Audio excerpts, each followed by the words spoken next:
Jangan lupa subscribe. Jangan lupa subscribe. Rapat pleno terbuka rekapitulasi penghitungan suara pemilu 2024 di tingkat Provinsi DKI Jakarta telah selesai. Hasil akhir menunjukkan paslon nomor urut 2 Prabowo Gibran menang tipis dari paslon nomor urut 1 Anies Baswedan dan Muhaimin Iskandar dengan selisih 38.249 suara. Assalamualaikum warahmatullahi wabarakatuh. Jumpa kita kembali. Saya kembali mendoakan sahabat pemirsa seluruhnya agar mendapatkan keberkahan hidup dari Allah Subhanahu wa taala. Dan mari kita sama-sama mendoakan agar bangsa ini mendapatkan petunjuk ke jalan yang benar dari Allah Subhanahu wa taala, Tuhan Yang Maha Esa. Sahabat BN, telah kita saksikan tayangan di awal pertemuan kita ini yang memperlihatkan bahwa hasil Pilpres 2024 ini pasangan nomor urut 02 Prabowo Gibran menang tipis atas pasangan nomor urut 1 Anies Muhaimin Iskandar. Prabowo Gibran memperoleh suara 2.692.011 suara. Anies Muhaimin memperoleh suara 2.653.762 suara. Sedangkan Ganjar Mahfud memperoleh suara 1.115.138 suara. Sahabat BN, kita melihat di sini sangat sedikit sekali selisih suaranya. Makanya dikatakan di sini Prabowo Gibran menang tipis. Yang menjadi pertanyaan kita sekarang, andaikan dugaan kecurangan pemilu tidak terjadi, sekiranya permainan politik Pilpres ini benar-benar fair, sama-sama tidak mempergunakan kekuatan atau sumber daya manapun selain dari kekuatan ketiga paslon ini yang benar-benar sesuai dengan peraturan perundang-undangan yang berlaku, apakah kira yang mungkin akan terjadi? Kita melihat kucuran bansos yang begitu deras sekali, termasuk di DKI Jakarta, di samping kekuatan-kekuatan lainnya, benar-benar tidak seimbang sedikit pun dengan kekuatan paslon nomor urut 1.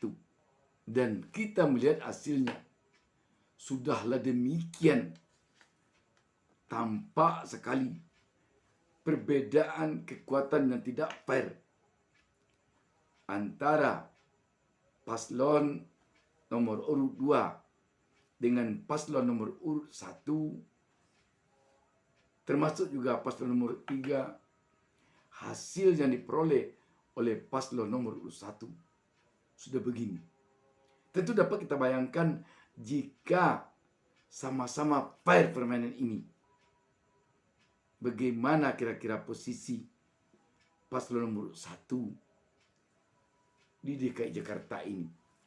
Mari kita lihat tayangan berikut ini yang menggambarkan bukti tidak seimbangnya kekuatan antara paslon nomor urut 1 dengan nomor urut 2 dan juga nomor urut 3. Saya ambilkan contoh ini contoh ada PJ Kepala Daerah bagian bansos. Oke. Tapi warna sarung bansosnya sama dengan salah satu pasangan calon. Apakah ini tidak politis? Ini contoh ya. Ini menunjukkan bahwa sebenarnya di sini ada dugaan, patut diduga bahwa bansos digunakan untuk kepentingan politik. Aksi bagi-bagi paket bansos oleh pejabat Gubernur DKI Jakarta Heru Budi Hartono tuai kritik keras. Pasalnya banyak pihak yang salfok dengan warna bungkusan dari paket bansos tersebut, salah satunya calon presiden nomor urut 1 Anies Baswedan. Capres nomor urut 1 Anies Baswedan menilai PJ Heru Budi Hartono membagikan paket bansos dengan bungkus warna biru yang identik dengan Capres 02. Menurut Anies, bansos pada dasarnya bukan uang dari pemegang kewenangan dan bukan untuk kepentingan kewenangan tapi untuk rakyat. Selain Anies, aksi PJ Gubernur ini juga ditanggapi anggota DPR dari Nasdem, Ahmad Sahroni di akun Instagramnya. Padahal sebelumnya Heru Budi Hartono sendiri menyampaikan pesan kepada para pegawai negeri di Pemprov DKI Jakarta agar menjaga netralitas di Pilpres 2024 dan Pemilu 2024. PJ Gubernur Heru Budi meminta ASN agar bersikap profesional. Pesan itu ia sampaikan setelah melantik 103 pejabat administrator dan pengawas di lingkungan Pemprov DKI Jakarta pada Jumat 12 Januari 2024 lalu. Nah, dapat kita lihat kan bagaimana kalau paslon 01 Anies Baswedan juga diperlakukan dengan hal yang sama oleh PJ Gubernur ini. Bagaimana kira-kira perolehan suara yang akan didapatkan oleh Anies Muhaimin? Itu baru kita lihat baru dari satu sisi bansos. Belum lagi dari sisi-sisi yang lain. Dugaan tekanan kepada PNS, dugaan mobilisasi aparat untuk memenangkan paslon 02. Dan ini baru di DKI Jakarta, di ibu kota negara yang sudah sangat kritis rakyatnya, yang sudah sangat cerdas secara rata-rata pemilihnya dibandingkan dengan daerah-daerah lain di Indonesia. Bagaimana dengan di provinsi-provinsi lain di Indonesia, sahabat BN?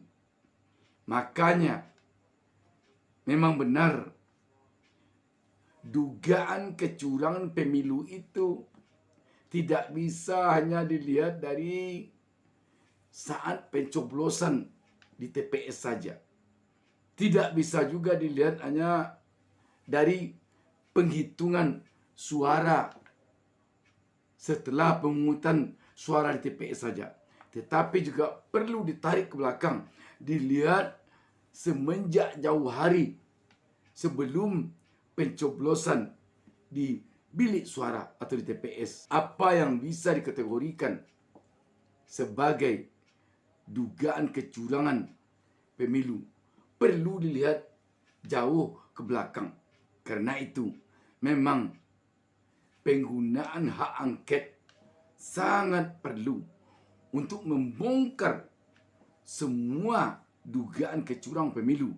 Mulai sejak penyelenggaraan tahapan-tahapan pemilu sampai kepada sejak dimulainya tahapan-tahapan penyelenggaraan pemilu sampai kepada di saat akan dilakukan pencoblosan, sampai kepada pencoblosan, sampai kepada penghitungan suara, sampai kepada pasca pemilu setelah penghitungan suara. Sahabat BN, tentu saja kita tidak menginginkan perolehan suara oleh paslon manapun, perolehan suara oleh partai manapun, oleh caleg manapun, dari hasil permainan politik yang tidak fair, dari hasil kecurangan pemilu. Demikian, wassalamualaikum warahmatullahi wabarakatuh.